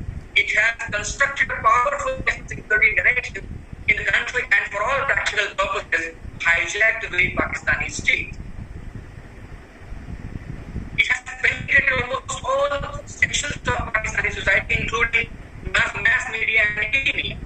This particular thought process is the most dominant in the country, and it revolves around the national security narrative, which is primarily India-centric. Anyone trying to challenge national security narrative is seen as a potential threat to military strategic interests. Such potential threats are generally neutralized through various ways, including intimidation and actual use of violence. Of late, the security elites have realized the utility of having a semblance of normalcy with India and thus allowed Imran Khan to accept New Delhi's proposal to open up the Darbar Sahib in Kartarpur for Indian pilgrims. Now, coming to the second prism, the religious extremism. The religious extremist prism is basically actually the religious right-wing elements and several radical outfits that exist in Pakistan are the main component of this thinking. They are the self-appointed flag bearers of religion and protectors of Pakistan's Islamic ideology. They want to adopt a kind of Islamic system within the country and possibly beyond it, in which Islamic rules regulate every aspect of human life. Some of them even want to implement Islamic laws and make Pakistan a theocratic state. Most of the religious political parties and indigenous militant outfit created, trained, and aided and abetted by Pakistan security establishment are part of this particular discourse. Those having faith in the particular thinking or thought process are the most intolerant lot and believe al-jihad al-asghar, the violent jihad. Having been deeply engrossed into the two nations theory, they consider India a Hindu state.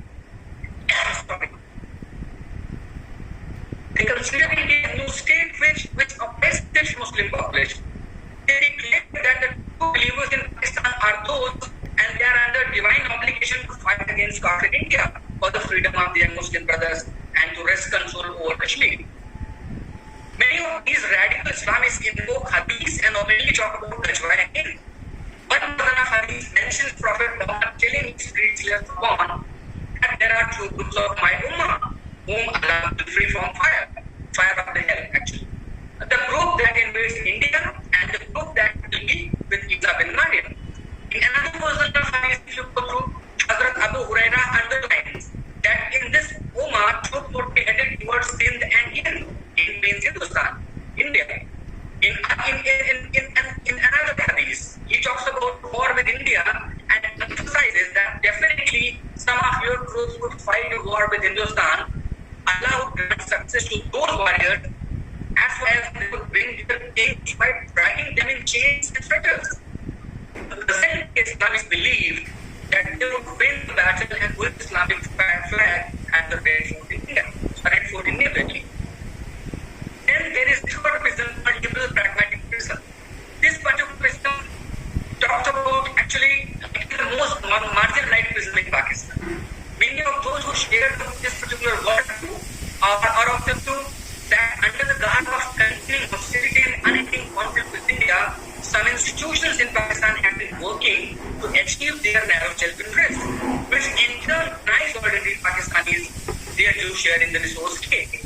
Those having faith in liberal pragmatic approach argue that cooperation with a neighbor like India is not only important for peace and stability of the region, it is also necessary for economic prosperity and well-being of the people of Pakistan. The first two prisms, the Pakistani prisms, military strategic and religious extremists, reflect perceptions in Pakistan having one thing in common. They thrive on anti-India sentiment. The followers or believers of those often cooperate in their attempts to put India in a difficult situation within the region and possibly beyond. Whenever India adopts a position vis-a-vis Pakistan, these thought processes receive a boost.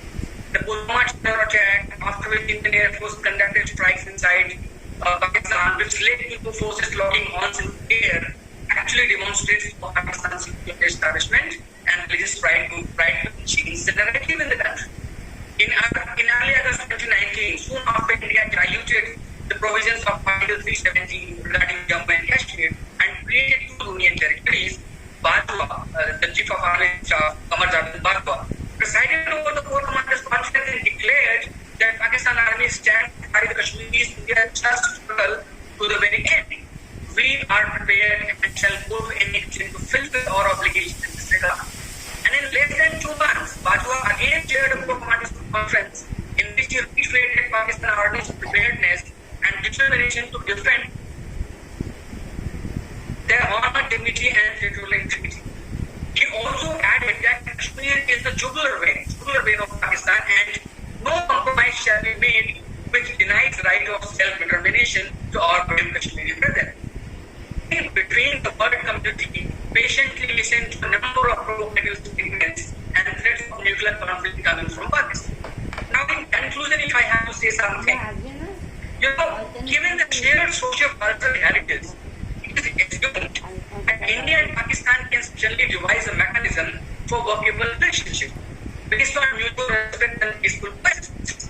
Attempts to improve the bilateral relations of that nature in goodwill gesture by one side often evoke similar sentiments and responses from the other side. The opening of Kartarpur corridor in November 2019 is one such silver lining in otherwise a hopeless relationship. For the time being, hyper-realists in India and their counterparts in Pakistan seem to have gained upper hand and are expected to influence foreign policy decision-making in their respective countries.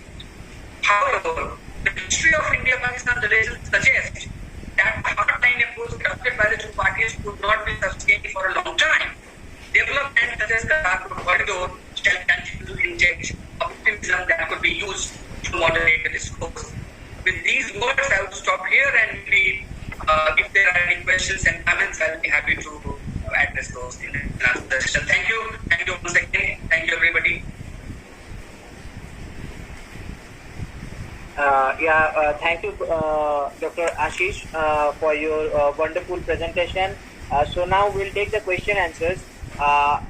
Professor Prashant, can you hear me? Hello? Hello? Yeah, Professor Bidhan, I can hear you. Promoting the ideological notion, and considering in Nepal we have the majority communist power in position, it is quite inclined towards this, communist regime. So there are these two factors which are playing. Okay, ma'am, another question is from Gitanjali Patra. Yeah. Is it possible that India will surpass US as a superpower? There are so many challenging factors for India. The border issue is one of them. If so, then what are the steps to correct it? India surpassing China as a superpower is quite a difficult proposition as of now, because I mean, China, in terms of the comprehensive national strength, as we see in terms of becoming a superpower, it is almost say 5 times what India is right now, and it is fast, as I just mentioned, that 2050 is their target. It is fast approaching and reducing the gap with the US. So it is only in terms of the military might that China has to build up to almost parallel the Americans. But for India, I think one thing, the obstacle is our manufacturing. We have not been stressing on the industries and the manufacturing, which China has done long back. Since the 80s, they have been, in fact, even before the 80s, they were stressing of industrialization. So the pace of industrialization of the hard manufacturing is very slow in India. So this is one of the factors that we really need to push in.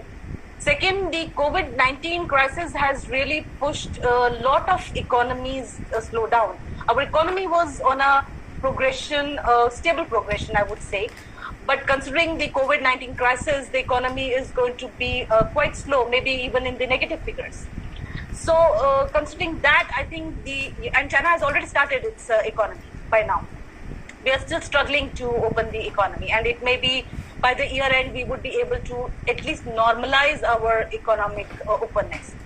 So in that considerations, I think India would have greater challenges to upbeat the economic might China has. But if India really wants to surpass, there are also advantages in the sense of we have labor advantages. If we have more skilled labor, so we start pushing towards the skill development of our labor or the population, as we say, then probably we would be in much faster pace moving ahead. Digitalization of whole of India is another factor, because China is already talking about artificial intelligence. If India is able to do that, then probably we would be able to reduce the gap with China. I would not say that India would be able to surpass China, but at least the gap that we have between China and India would be reduced. Having said that, you must understand that India is slowly already progressing towards the 5th position. It has already taken over UK and France in terms of the GDP, just before the COVID-19. So there are more possibilities that from the 5th position, it can jump to the 3rd position, if not surpass China. Okay, ma'am. So another question is from Professor Kamal Roy.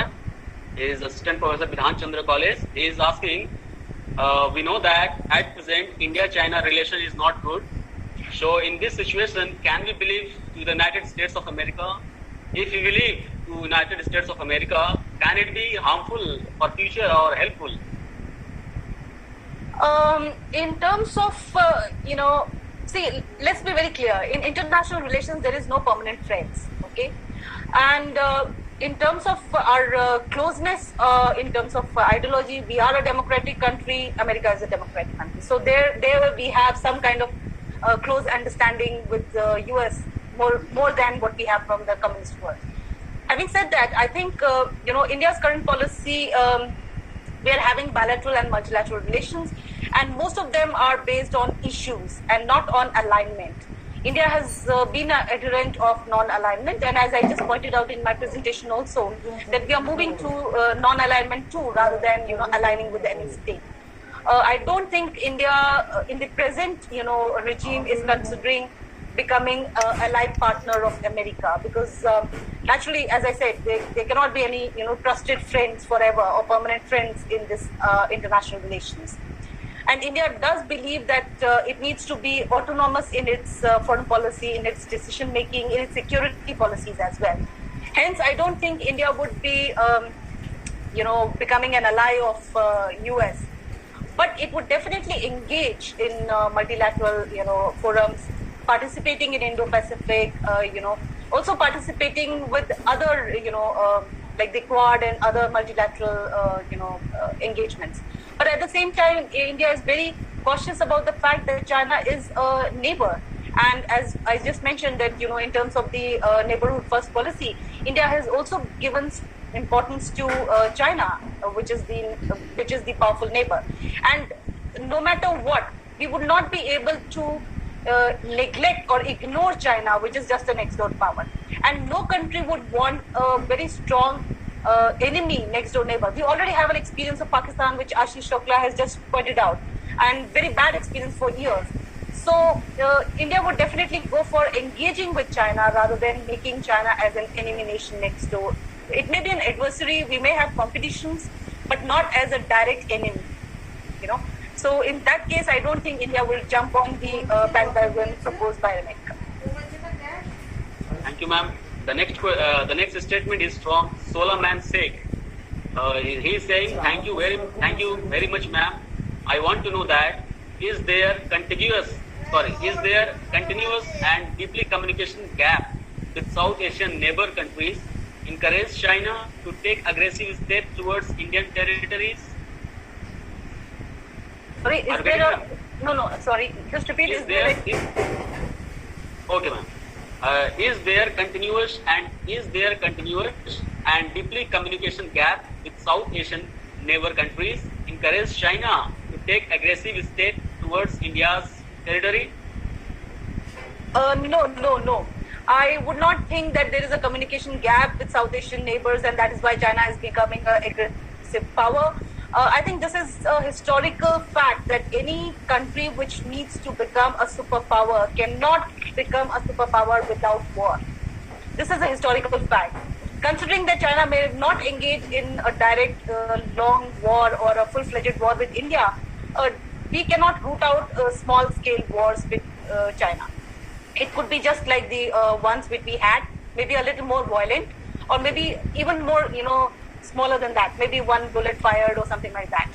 So these are the what should I say, the growing conditions in which any country which grows wants to consolidate its territories. India, China already has a territory which is a disputed territory where the perceptions are overlapping. We have no consensus on where our line of actual control goes.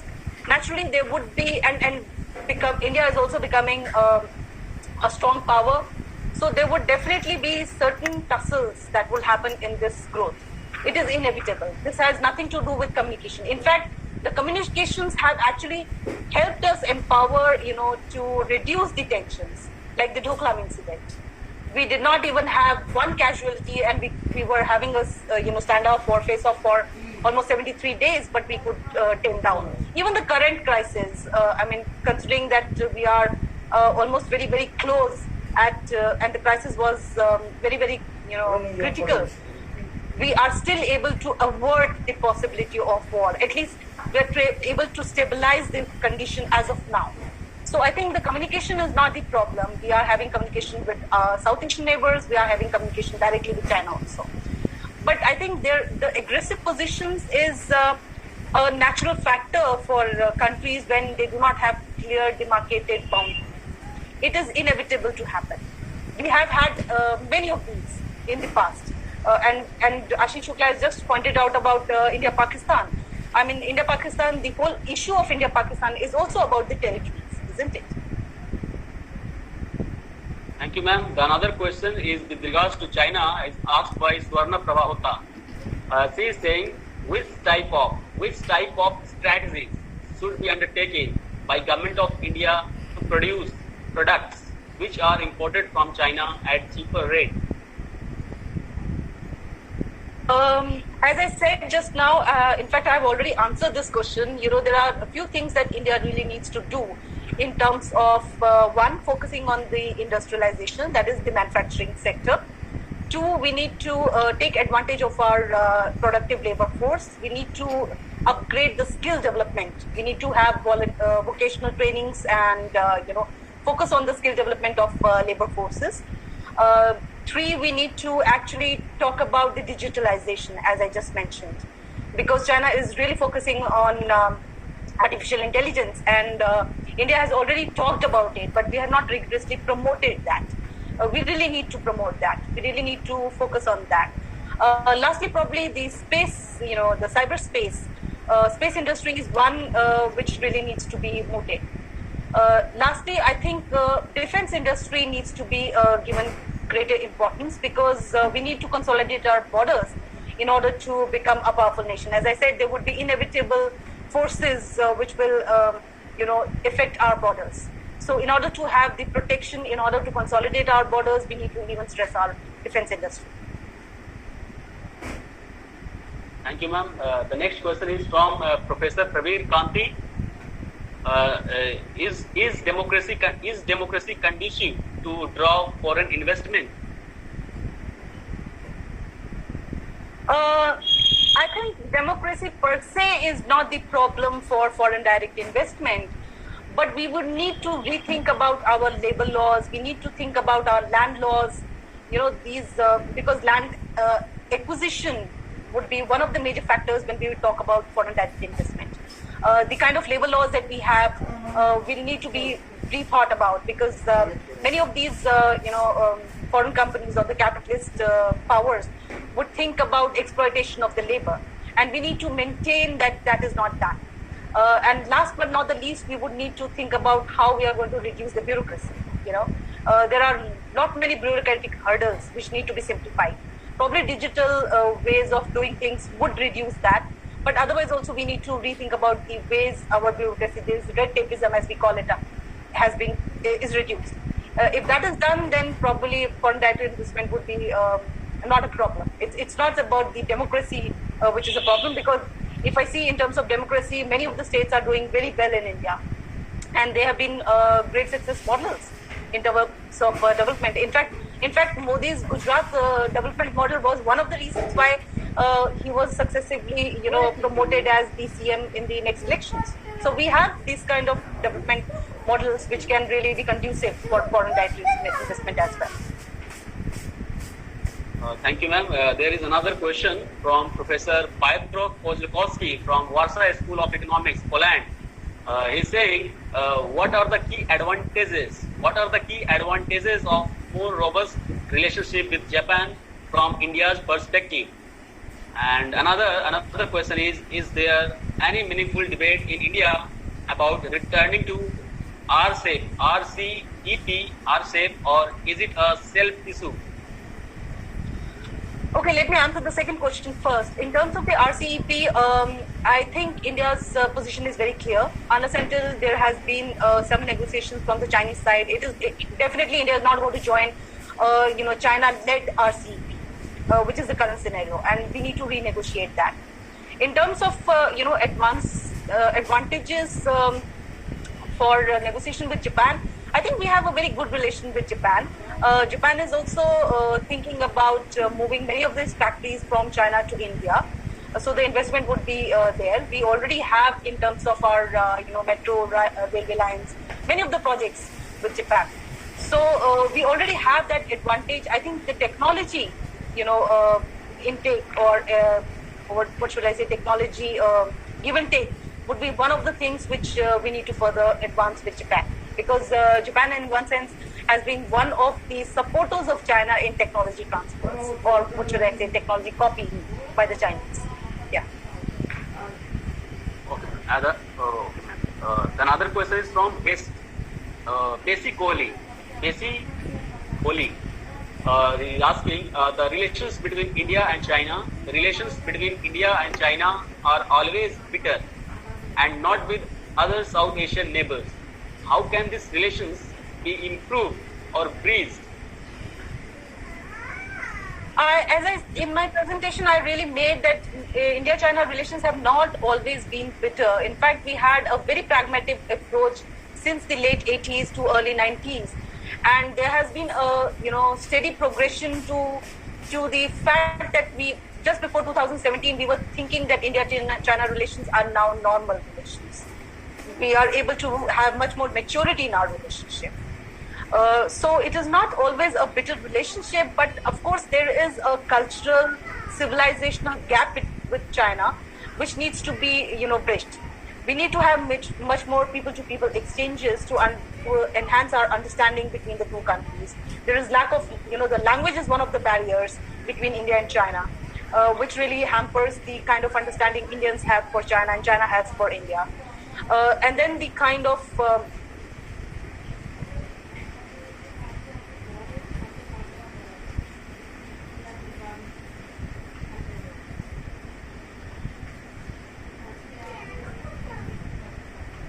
is not at ease to travel between these two countries. Unless until we have much more, movement between people, between scholars, between between students, between even politicians and leaders, only then this kind of understanding can strengthen. So that is one of the reasons that, in fact, this was the 70th anniversary of diplomatic relations between India and China, and there were many of the, events that were lined up. One was the problem of COVID-19, but the other problem is this Ladakh incident, which has really created a rift between India and China. So as I said, that the foundations that were created, the confidence building measures that were created over a period of time with a lot of efforts have been shaken. Now we need to restart in one sense to re-engage with China in a different manner, considering that there is a serious threat on our border, but we still need to manage the borders and continue our engagements.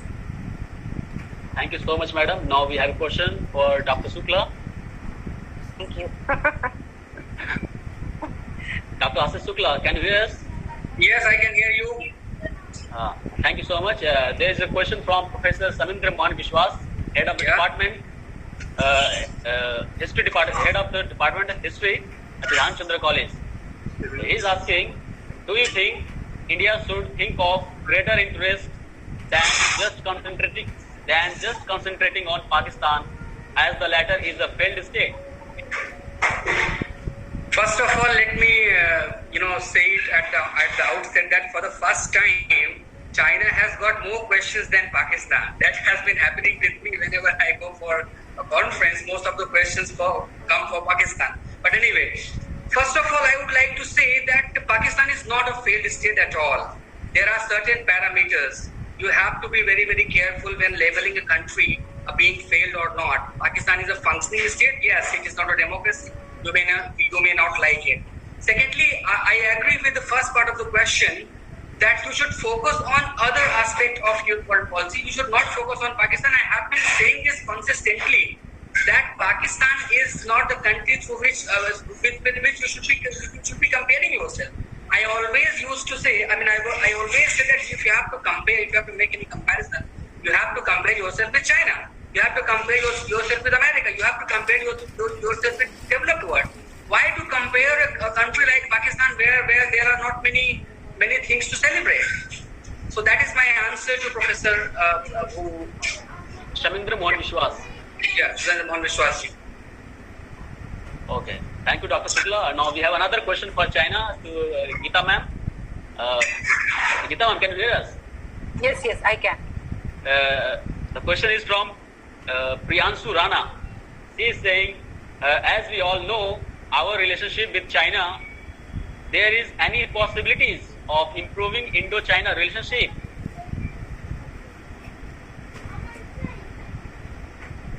First, let me clarify. There is a bigger difference between Indo-China and India-China. So we need to be very clear about using these two terminologies. Okay. I suppose what he's talking about is there a possibility of improving India-China relations and not Indo-China relationship.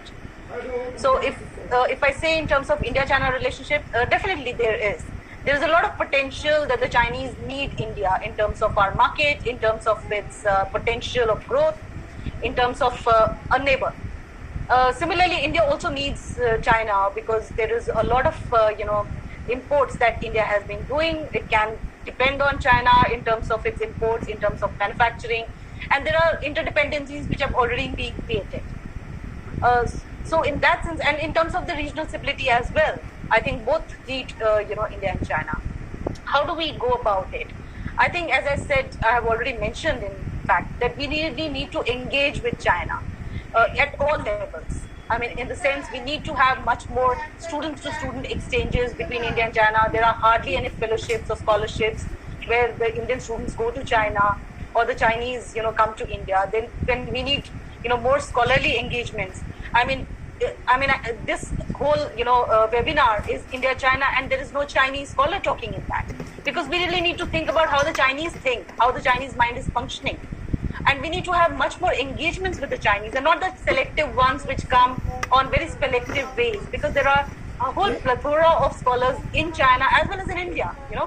We need to send our scholars to China to send a message about what Indian culture is, what Indian civilization is, because there is a lot of misunderstanding, a gap in understanding. There are perceptions being created by the media, and as I said in my presentation, that social media as well as the print media is one of the destructor of India-China relations. So we really need to have much more engagements between the people, whereby the misconceptions, the gaps in understanding can be reduced. Only then we will have a closer, understanding. And last not the least, we need to understand about China's world vision, what it really wants, whether it would be agreeing on the multipolar world that we are advocating, or it is only thinking about, US, China, G2 kind of superpower world. Because as the destructions that are happening in the international global arena, the world order is fast changing. And as the world is fast changing, there is a greater possibility that many of the major powers would not be given that much of space to come to par with, the superpower. So we would definitely, India at least definitely does not want to see another, change or transformation from one superpower, that is US, to two superpower-led world, which is China and India, US and India. So naturally, we would want a multipolar, more inclusive world, whether China shares that or not. We really need to engage the Chinese, have a dialogue of civilization, and understand where that can be, mitigated. Thank you. Thank you so much, ma'am. Professor Devtanu, I don't see any question. Now it's over to you. Yeah, so I have a question for Dr. Yes, I can hear you. Yeah. So Yeah, please go ahead. yes, so I have a question to Dr. Ashish Shukla. Just now you have mentioned about that Pakistan is not a failed state. So if you can highlight the parameters you are talking about that is proving that it is not a failed state. If you can please elaborate it a bit. Yes, there are certain parameters. First, if you see, Pakistan is a functioning state. There might be law and order issues, but that institutions are very much functioning. And if I have to tell you one particular institution which is very well functioning, is the Pakistan military, Pakistan Army. As long as Pakistan Army is there and is functioning, Pakistan is not going to be a failed state. Another parameter, if I would like to say, that in a day-to-day running, there is no issue with Pakistan. In a day-to-day running, they are very well managing it. Yes, they are certainly having some issues. They are not having the kind of economy which India and other states are having, but certainly they are managing it very well. Apart from that, if you read Stephen Quinn very clearly points out this particular question. He answers it that as long as there is a possibility of surrection, you cannot term a state being failed state. And as far as Pakistan is concerned, you know it very well. Earlier it were Americans, now they are Chinese. They are very well pumping enough money to put Pakistan in a state where it cannot go beyond, where you can label it as a failed state. So that is my point. And as a society, you can challenge that. As a society, Pakistan is a failing society. Yes, they have not been able to bring every section of society together. That is for sure. They have not been able to address issues of minority. They have not been able to address issues in Balochistan. They have not been able to address issues in Sindh. They have not been able to address issues in Pashtunistan. The PTM is a growing failure of their society. But as a society, they might be failing. But as a state, they are there to stay. You are not going to see whatever is happening in Afghanistan. You are not seeing it in Pakistan. Why? Because Afghanistan does not have a kind of army which Pakistan has, and Afghanistan army does not have the overall control over national narrative of Pakistan. National narrative of the country. Pakistan army has very well controlled the national narrative of Pakistan, and those who try to change or bring any change, try to influence any change in the national narrative, they are thrown out. Be it prime ministers, be it any other people. So as long as Pakistan army is there, it is not going to fail. So if you want Pakistan to see a failed state, first you have to bring down army, and that is not going to happen, at least in near future. Thank you. Professor Devtanu, I have a question. Yeah. Yeah, so please let me complete. Then you can ask the question. Sure. I would like to tell my brief observation on what the comment that Dr. Shukla made just now. Is that you have at the first only you said that the state is ruled by the military. Okay, so if the state is so if the state is, I mean, it is a functional state, or if it is working, okay.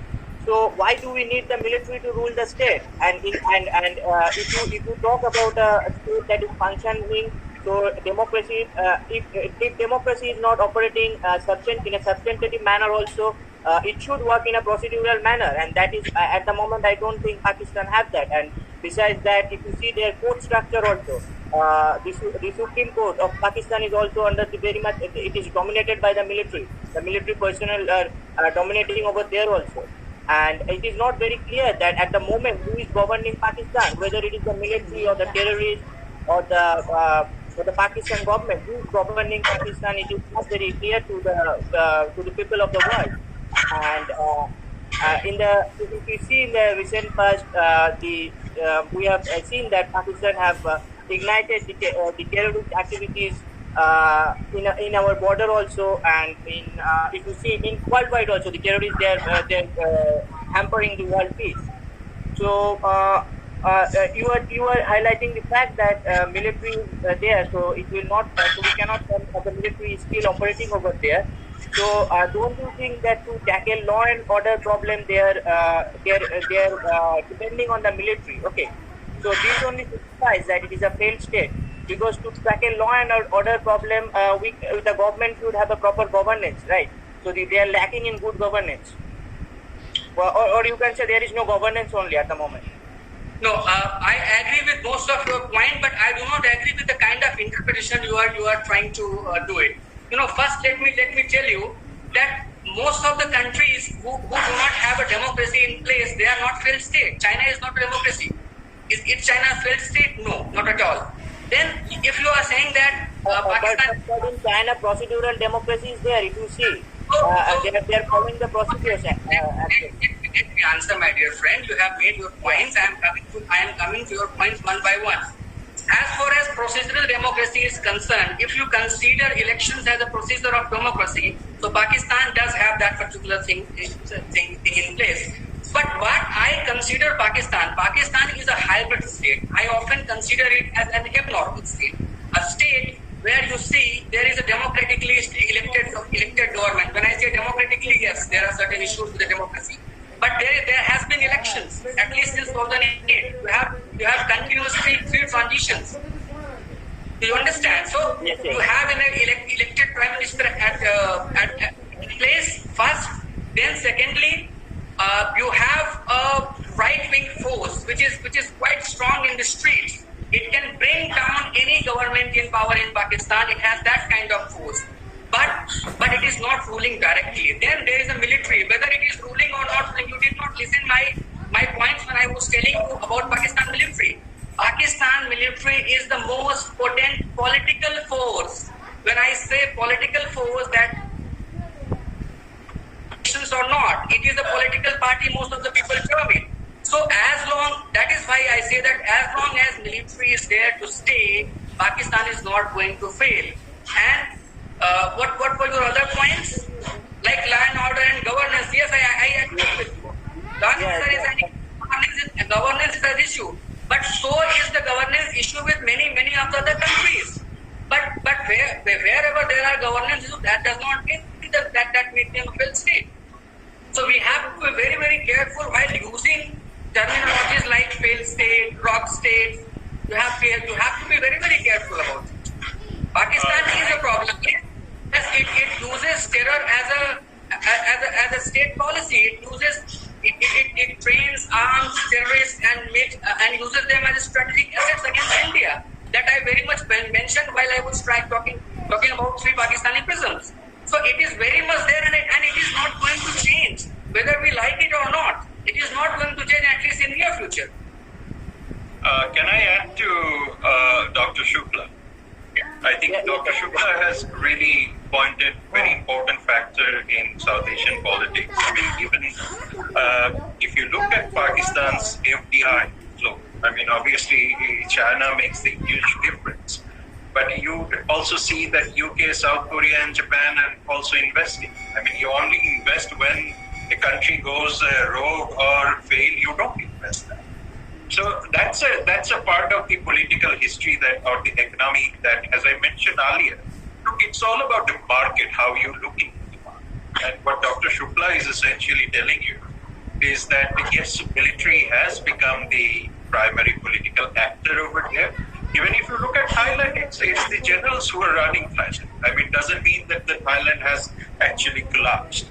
So what we need to understand that how, as Dr. Shukla has mentioned about the Pakistani society, whether Pakistan society is a free society, I think that is also a little bit of generalized because Pakistan's, if you look at Pakistan academia and so medias, they're picking up. I mean, they may lag behind most of the countries, including even if you take India or even Bangladesh, even Pakistani Prime Minister is equating by saying, I wish if we were like Bangladesh. But that is not the whole issue. The issue is that how Pakistan is engaging with rest of it. And if you look at its integration, I'm using the term integration. Very simple reason is, as I mentioned, it is very difficult to see Islamabad without Beijing distance, or perhaps Beijing in South Asia cannot be seen really without Islamabad or perhaps Kathmandu, even if you look at the whole narratives of Nepal security, Nepal bilateral relations is now also played with the Chinese influence. So what my point essentially, I mean, building on Dr. Shukla's point, is that Pakistan is an entity, it is a part of the whole issue. And earlier I mentioned, even if you look how Turkey-Iran alliance, and I asked the question whether Turkey, Iran, Pakistan, the old Asia alliance will be coming back. So these are the factors that we often try to ignore in our narratives and we make a mistake out of. It is very good to listen to nationalist narratives, even if in Pakistan you would go and then suddenly you would see that how bad India is, or perhaps how ridiculous India is. Of course, every country has their own problem. I mean, Pakistan has a serious problem, health problem. Even if you take Pakistan's political culture, at least they have brought Pervez Musharraf, whether through a kangaroo court or not, at least they have brought one of their generals under the book, right? So that we cannot in many cases. So you can also see that there was a non-Muslim chief justice in Singapore. So these are the experiences that are there. And as Dr. Shukla mentioned, that the terrorists. Now, even if you look the way they have cracked down on Karachi, look at the way they have cracked down on Khyber Pakhtunkhwa. Right? Even after the killing of those innocent children, it was the military which has taken a decision to back. Even if you look at the tacit improvement of relationship between Pakistan and Afghanistan, is also something that is going unnoticed. Whereas the US, whenever US gets into the Afghan affairs, half of the Afghanistan sees them as a betrayal objective. So where India and both Pakistan, whether people love them, hate them, but that's a part of the genetical makeup. So the political ecosystem has to be seen through that. And even, as I mentioned, 5% of inter-regional trade. I mean, if you have a better regional trade, I mean, that's exactly where you have to go and build the confidence among the states. And nobody's going to, I mean, if India doesn't want to plug itself into CMAC, understandable, terrorism, understandable, again, the question remains whether the market and the global community will see how trustworthy would it be to bring extra-regional entities. Now you have problem with China, tomorrow you will have problem with the United States, someday you will have, as Dr. Kosher has rightly mentioned, there's no permanent friend. And that is the history that is teaching you. So perhaps one important narrative that the South Asians should also look forward, the narrative of cooperation, rather than the narrative of hatred. I mean, it is very nice to hear that the terrorism and certain people obviously is always there. Does it really reflect, even if there is, if you look at the Hooghly, for an example, does it really reflect the 100% of India? Does a small portion of terrorists reflect Pakistan? Pakistan military is an objective. And of course, as long as Pakistan military continues to thrive, it is good for the Americans, Chinese, and the Israelis. Obviously, they will be selling this. And that's the point. I mean, even if today the COVID is a serious problem, but again, the whole situation is compelling India to spend money on Make-in-India, whereas the people are running out of hospital beds. This is the same thing for Bangladesh. This is the same thing for Myanmar. I mean, then again, the global politics has to be dealt with the moment we deal with our own internal politics and how fair our internal politics matters. Now, even if you look at the quasi-authoritarian and authoritarian states, even if you take the numbers, economic indicators, in many cases you would see that they have a better economic indicators than most of our countries. Despite we having the largest skill forces, good English-speaking nations, and obviously having a very cultured society. China and India has one thing very similar. Do you know that? What is this? This is the civilizational states. These both are civilizational states. And therefore, they have to come into a conclusion at some point of time, because the civilizational states cannot go on like this for a long time. Obviously, every port you build will always have a strategic implication. Every road you build will always have a strategic implication. But how you make it an economic objective lies in the hands of the policymakers. That's exactly where I think South Asia, the Indian foreign policy, is going through a serious revision. Chinese foreign policy is going through a serious revision. Even Pakistan going through a serious revision within this state. If you look at the Middle East, for an example, Saudi Arabia, the largest promoter of Wahhabism, the orthodox version of Islam, which has become a pain for most of these things. And look at this, everybody is appeasing Saudi Arabia. I mean, even Americans are happy. Mr. Trump is going to Riyadh, they're dancing. Everybody, and there is a huge Indian population sitting in Saudi Arabia. So these are always there. Now the practical reality is, how do we put on these capitals that we already have? How do we get rid of the narratives that is not helping anybody? And perhaps this is, as Dr. Koshar has rightly mentioned, that more people-to-people communication. If I ask that half of the population, educated population in India, that have you ever been to Dhaka? No, because this is one of the vibrant cities gone unnoticed with 8% growth. Have you been to Colombo?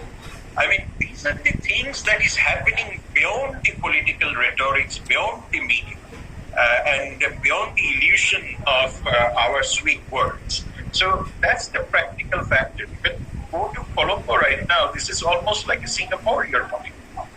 And even if you go to Islamabad, it's far more well-managed city than most of our cities around. So these are the whole thing that we have to understand, that even there is a military, the military has brought Pervez Musharraf and Nawaz Sharif in. So these are the things that is happening. So I think this is a great opportunity for everyone to rethink about our own policies. And I always advise our government that, people might go for all this strategic security, big words, but at the end of the day, if we don't feed our 170 million people, we'll be humans. So this is exactly where we should focus if we want to have a very stable South Asia, and where we always would like to see that India has a much more productive role to play. As I mentioned earlier, that there are so many potholes through which the external actors will always come. And they will tempt, at the end of the day, what Dr. Koshar has mentioned, the checkbook diplomacy. Now, checkbook diplomacy has changed into mask and vaccine diplomacy. And where would you go if you don't have invested your money on pandemics? And this pandemic is not the last pandemic in 40 pandemic, more come than the scientific discoveries. I mean, I would always love to see that there are more in Pakistan spending more on pandemic responses and food security than F-16. And obviously that would make the Indians to think in that way. That's what I understand when I see it in the UN platforms and other platforms. And I always see that there is more solutions than problems. Not that there are more problems and less solutions. So that's how we have to start thinking about this. Thank you very much.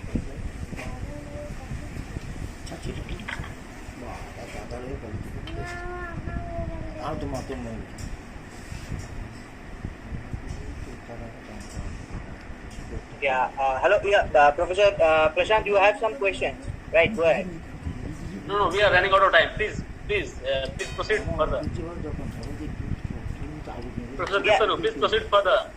We are running out of time. Please proceed further. I think we have time. You can ask your question. You have time, right? We are having till 10 minutes, I think. No, you can have... actually, Bidhan got some work. Please proceed further. Okay. So with this, today we are moving to the end part of our program. So once again, I would like to thank all the distinguished speakers, Dr. Geeta Kuchar, Dr. Ashish Shukla, and we have got Professor Kozlowski had joined us before, but due to some network issues, he has mentioned that he could not rejoin again. And I would also like to thank our keynote speaker, Dr. Shabab Inam Khan from Bangladesh for your time. And now I will formally request Professor Prashant Kumar Sharma to deliver the vote of thanks, and after that we'll end the program. And I have another announcement to make, that is, you will see there is a feedback form to all the participants. I'm requesting all the participants to just fill up the feedback form, and to just click on the link, you will get the feedback form for your certificates. So now it's over to you, Professor Prashant Kumar Sharma. Thank you, Professor Dev. Am I audible? Yes, you are audible. You are audible. Okay. Thank you. As far as vote of thanks is concerned, let me first begin with our Vice Principal, Sir, Dr. Ramesh Kar, the head of the institution, as he remains the fountain of this international webinar organized by the Department of Political Science. He remains the fountain because he is the one who brought this idea to organize a webinar of such a level. Initially, we had planned to organize a number of webinars with induction of a single resource person in each webinar. However, it is our Vice Principal Sir who advised us to converse all the distinguished resource persons on a single platform, with expanding the nature and scope of this webinar.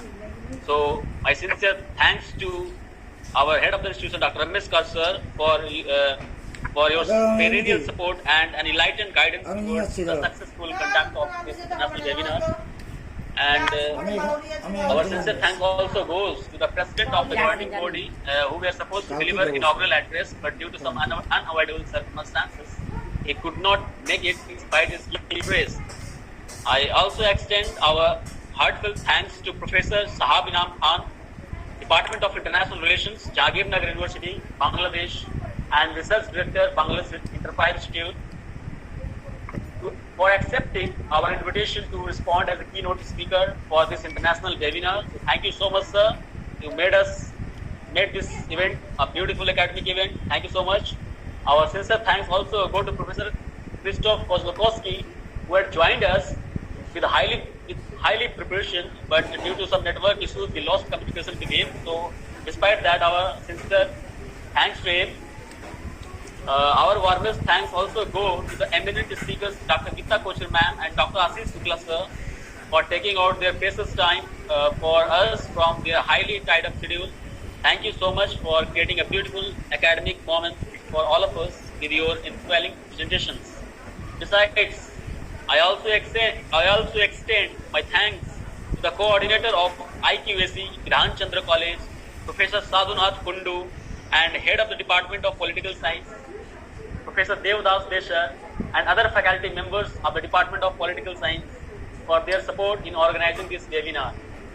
In addition to this, I am very much thankful to all my respected colleagues of all the departments and non-teaching staff for their moral support. I also thank to Professor Samindra Mohan Vishwas, Department of History, for providing us with the technical assistance. I would like to thank to my friend Professor Martha Pachoka, Warsaw School of Economics, for her painstaking support extended towards our webinar. My sincere thanks also go to Professor Dev Taru Masi, joint convener of this webinar, for performing his responsibilities in the best possible manner. Thank you so much. Our thanks also go to the students of the Department of Political Science for their active participation and all the participants who have attended this webinar. Last but not the least, a very special thanks to the coordinator of this webinar and our dear students, Jamima Parveen and M. Suresh Murthy, for their tireless and very creative efforts towards the successful conduct of this webinar. Thank you so much once again. Now, Professor Dev, please. Yeah, so I would like to add only one thing with yours, that we will love to have all our distinguished speakers once the COVID-19 situation gets over. We'll love to have you in our college also. Probably we have organized this program virtually, but at that time I think we'll be able to meet in our college also. So we are looking forward to that. So with this, today we are ending the webinar. Okay. Thank you very much. Yeah, thank you. Thank you very much.